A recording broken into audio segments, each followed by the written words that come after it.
Okay, here I come, going live, and there I'm live. Hi, everybody. Welcome to Frankenstein Tea on Tuesday, October 13th, 2020. Frankenstein Tea is a short story program for adult listeners. I am Kristen. I present this program on a daily basis. There's my dad logging on. Hi, Dad. My mom that could be you. Hi, Mom, could be you, may not be, maybe some other listeners. My mom is not versatile in the live chat. And so she always says, you say hi to your father, and I'm out there. So if you're out there, Mom, hello. It is Tuesday here on Tuesday everywhere. Well, in this country, it's Tuesday. And we just had an outdoor library day. We're still doing our outdoor service. And I have to say, we're getting ready to move people inside and to open up this building more. And we'll keep you posted on that. But we're getting there. We're getting towards that, and we're trying to figure that out. And we'll be working on that these next few weeks. Hopefully that will coincide with the governor changing the phase that we're in, which is phase 3 of reopening Rhode Island. I think that phase was extended till like October 28th or 6th or 7th or 9th or something like that. And so we'll, when that gets either re-upped or something, we'll be doing something new at that time here at the library. And I think it's going to be inside. I think we're going to get people inside. It's not going to be the same as it always was. And we're not going to have nearly the amount of furniture. You're not going to come in here and hang out with us all day. But you will be able to browse books on your own and browse the DVD collection and spend a small amounts of time in the building. So we're working towards that. And I mention it today because we thought perhaps we'd be here after Columbus Day, but we're not there yet. Nope. And it's fine. It was rainy today, so we let people come in the lobby a little bit more than we normally do, and we all really liked that. So, maybe that's what we'll do for the next few weeks. We'll see. But anyway, keep your eyes on us. Come visit, check us out, see what we're doing. Stay connected to us. This program, Frankenstein Tea, is definitely about staying connected to us, checking in with yourself, taking a time out, enjoying a short story. So yesterday I read a Virginia Woolf story, and it haunted me. I have to say, I changed her can you imagine me? I changed Virginia Woolf's writing. I changed a word in the closing sentence. And I have felt terrible about it. And I was tempted to read that story again today and read it correctly. Although I think I will read it again, but I'll let it sit for a little bit and then we'll come back to it. But I did post something on our Facebook page about that story. And it has a link so you can read the story yourself. So interesting. That was quite a little story. That is less than 2 pages. And boy, I read it a few times and wasn't quite sure what's going on. I posted this article about it because he's like, well, yeah, it's hard. This is a hard story. There's a lot going on here. So that felt good to me. Like, I'm not the only one who doesn't know what's going on in this story.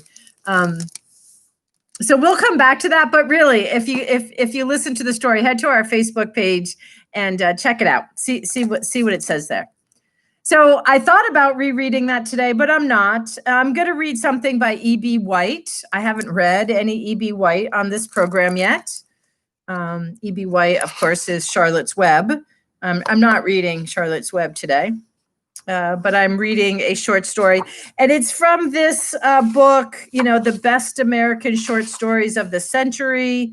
It is edited by John Updike. The co-editor is Katrina Kennison. It has an introduction by John Updike. It is Houghton Mifflin Company, Boston, New York, 1999. Is it the best short stories of the century? I don't know. It's probably whitewashed, right? It's probably not very inclusive and did not probably include a diverse array of authors or voices. but I have found some good stories in here. And so I don't totally disregard this book, but I do like a little footnote on that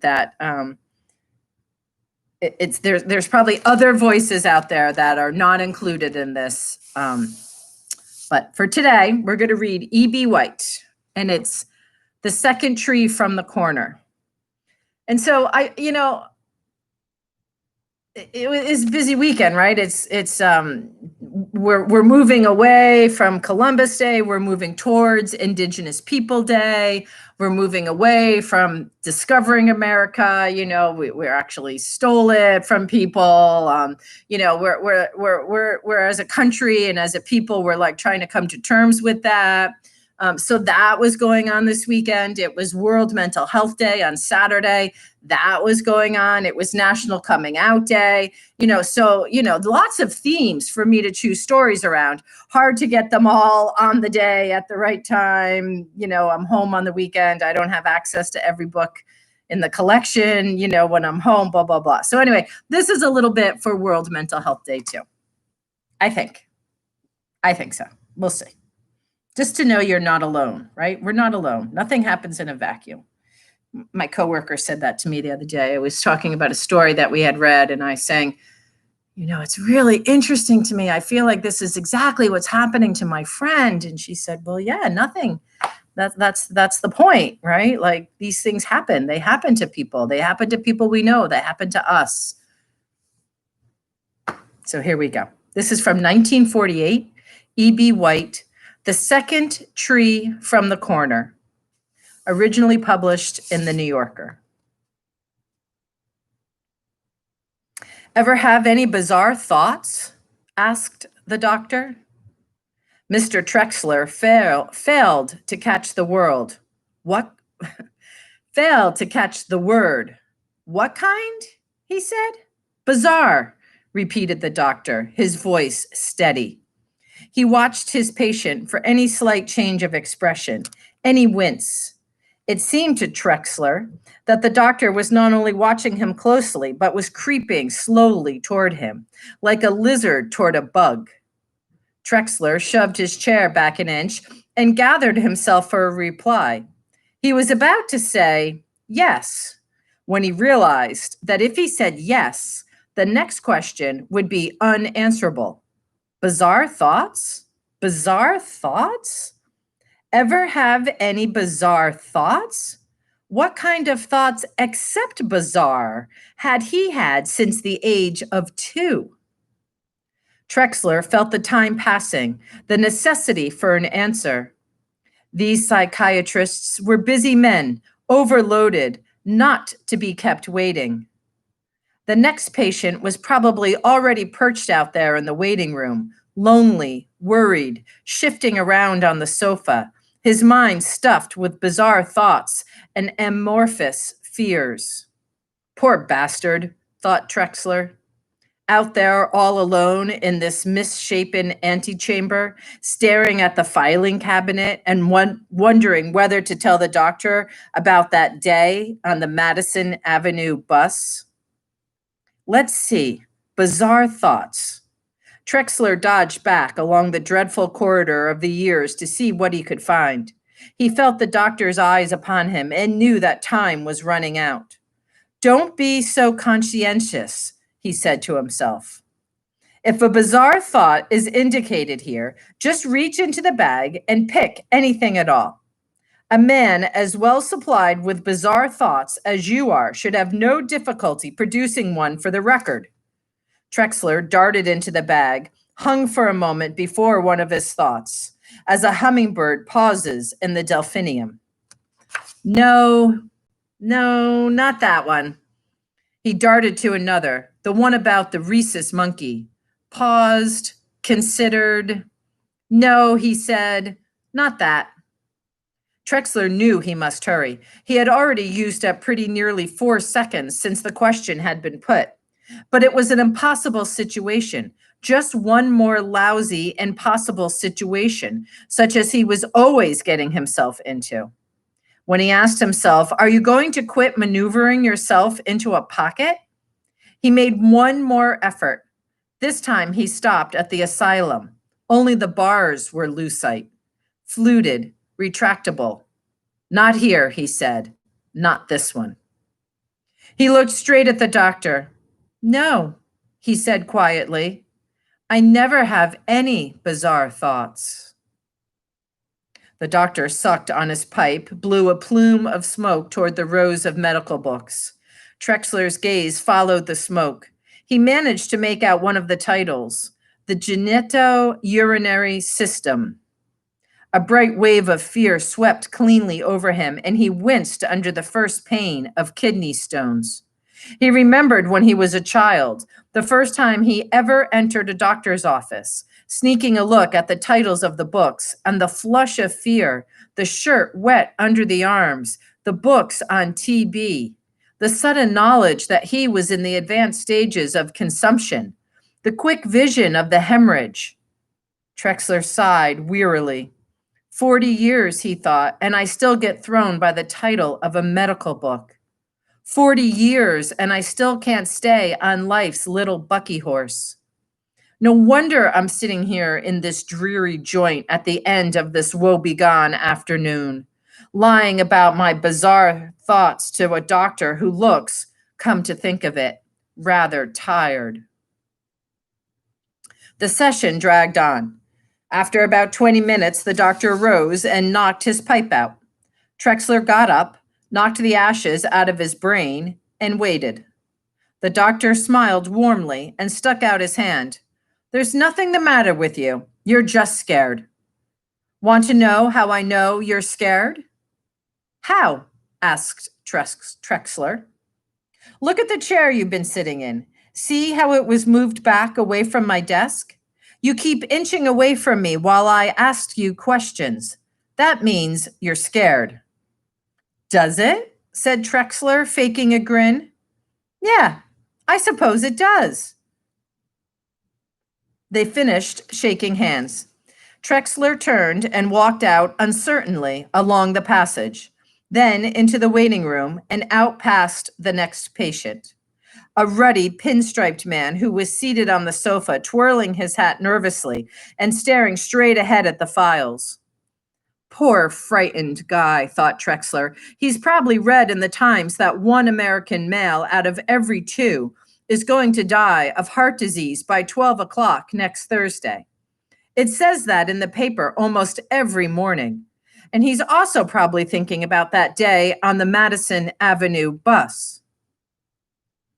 A week later, Trexler was back in the patient's chair. And for several weeks thereafter, he continued to visit the doctor, always toward the end of the afternoon, when the vapors hung thick above the pool of the mind and darkened the whole region of the East 70s.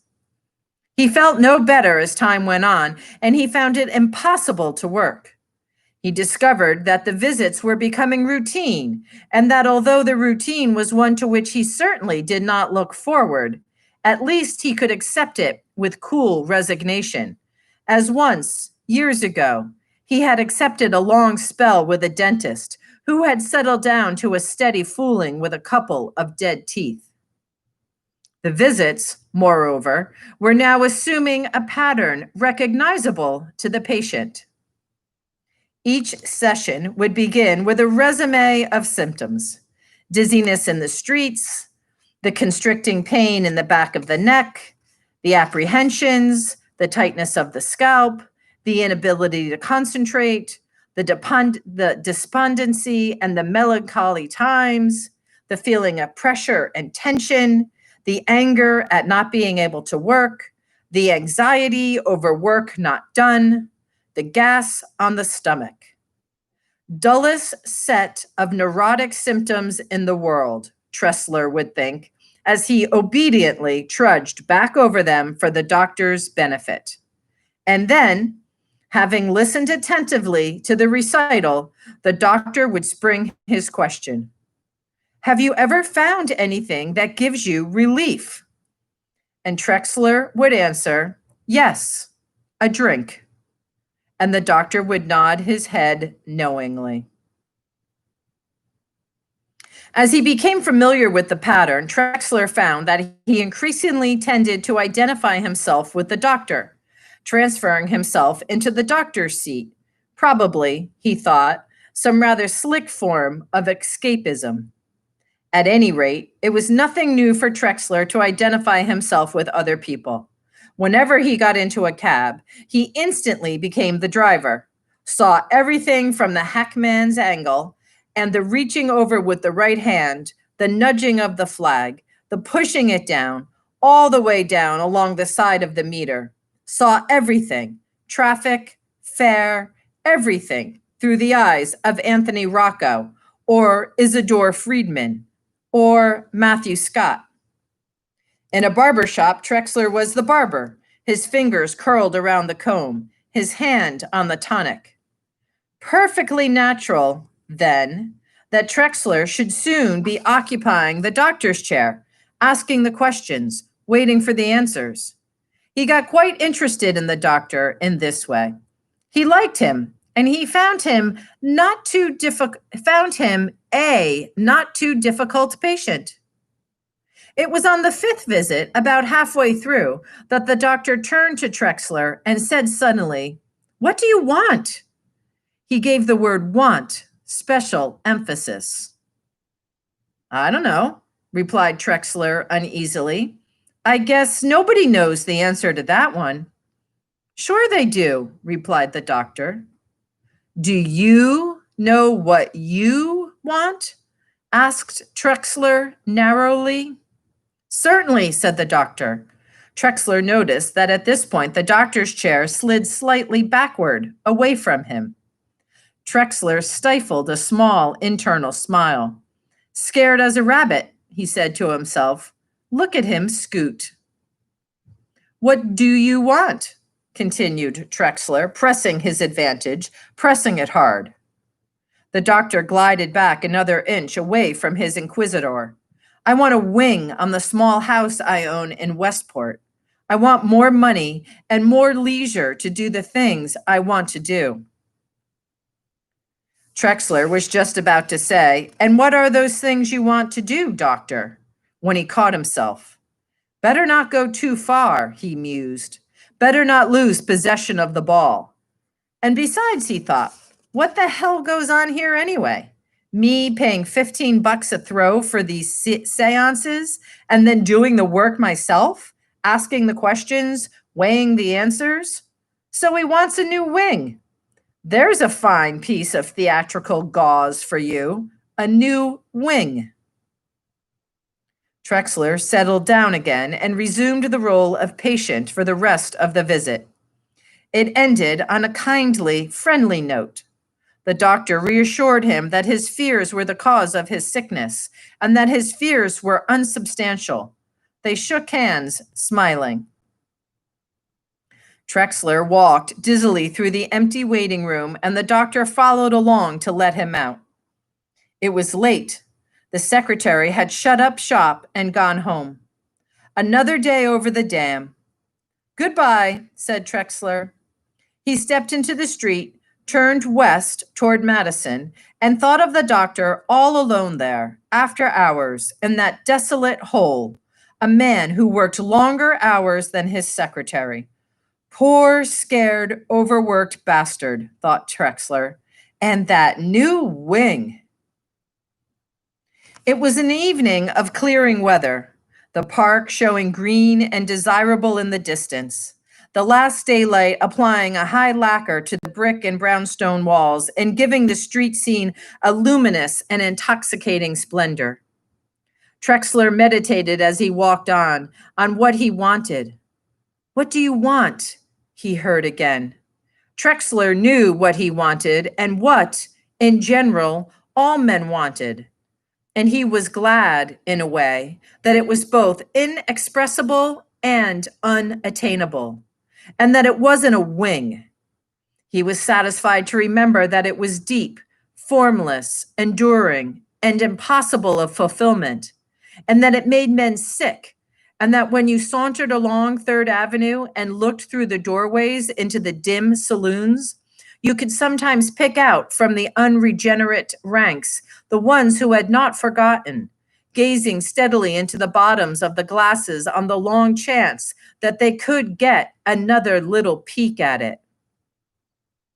Trexler found himself renewed by the remembrance that what he wanted was at once great and microscopic, and that although it borrowed from the nature of large deeds and of youthful love and of old songs and early imitations, it was not any of those things, and that it had not been isolated or pinned down, and that a man who attempted to define it in the privacy of a doctor's office would fall flat on his face.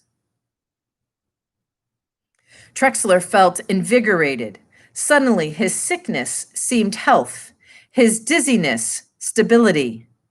A small tree rising between him and the light stood there, saturated with the evening, each gilt-edged leaf perfectly drunk with excellence and delicacy. Trexler's spine registered an ever so slight tremor as it picked up this natural disturbance and the lovely scene. I want the second tree from the corner just as it stands, he said, answering an imaginary question from an imaginary physician. And he felt a slow pride in realizing that what he wanted, none could bestow, and that what he had, none could take away. He felt content to be sick, unembarrassed at being afraid, and in the jungle of his fear, he glimpsed, as he had so often glimpsed them before, the flashy tail feathers of the bird courage. Then he thought once again of the doctor and of his being left there all alone, tired, frightened. The poor, scared guy, thought Trexler. Trexler began humming Moonshine Lullaby, his spirit reacting instantly to the hypodermic of Merman's healthy voice. He crossed Madison, boarded a downtown bus, and rolled all the way to 52nd Street before he had a thought that could rightly have been called bizarre.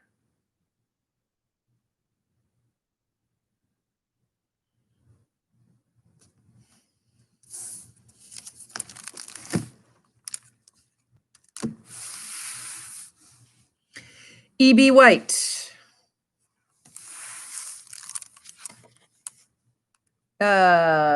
E.B. White, The Second Tree from the Corner, originally published in 1948.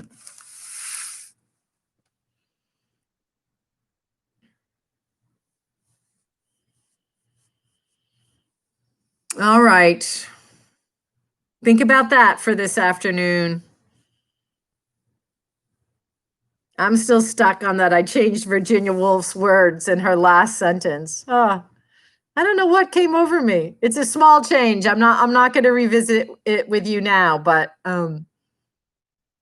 it's interesting how that happens. I do that sometimes, right?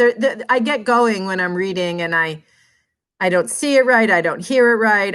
I suspect or expect the word that isn't there. You know, of course, that's what makes them great writers. They're not putting in that expected word, but I still say it. And you listen to me. Sometimes I go back and switch it. Sometimes I'll start the sentence again. Sometimes I blaze right over it. But that Virginia Woolf yesterday was so poetic and so lyrical. And I felt like I had done it in one breath that I couldn't go back and change it. Oh, it's so haunting. Interesting. I'm going to have to read some more to Virginia Woolf, see why she's haunting me so. Anyway, for today, that was E.B. White. It is Tuesday afternoon, October 13th. And the rain has stopped here. Still no boats. I don't know when we had boats last. What a crazy time of boats this past few week has been. But no boats. Boats tomorrow, I assume. And more stories and more fun adventures in the land of the library here at the Island Free Library. I hope you'll come back again. Thanks for coming. Be well. Take care of yourselves. Wash up. Wear your mask. My mask is good today. My mask, it's probably not totally protective, but it's just a t-shirt sleeve. I like it. It's good. Safe enough for me today. All right. Be well. Peace.